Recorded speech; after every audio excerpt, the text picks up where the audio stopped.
மக்களே, அதிகமாக சந்தோஷப்படும்போது துக்கமும் சேர்ந்து வரும் உங்க கூட. துக்கம் வரும்போது தாங்கக்கூடிய சக்தி உங்களுக்கு இருக்கணும்.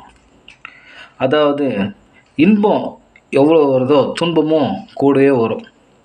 ரெண்டுத்தையும் ஒன்றா பாருங்கள். சரிங்களா? இதை சாதாரண மக்களால் ஏற்றுக்க முடியாது. புரியுதுங்களா?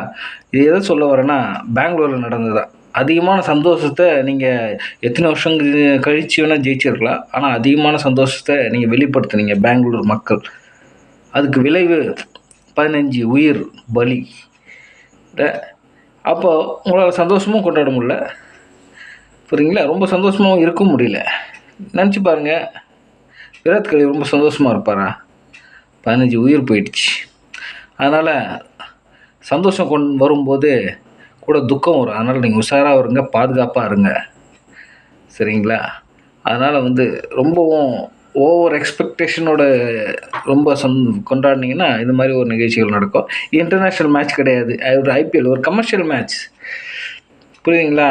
எல்லாம் கலந்து ஆடுறாங்க. இதில் இந்தியா, பாகிஸ்தான், பக்கத்து ஸ்டேட் எல்லாம் அடிச்சுக்கிறோம். பட் இது ஒரு யூஸ்லெஸ் மேட்ச் தான் சொல்லணும். இதெல்லாம் அவங்களும் சம்பாதிக்கிறாங்க, கமர்ஷியல்ஸ், ப்ரொஃபஷனல்ஸ் அவங்க, ஓகே, ஸ்போர்ட்ஸ்மேன்ஸ், அதெல்லாம் வேறு. பட் மனித தன்மைன்னு வரும்போது இதெல்லாம் ஒன்றுமே கிடையாது. ஓகேவா?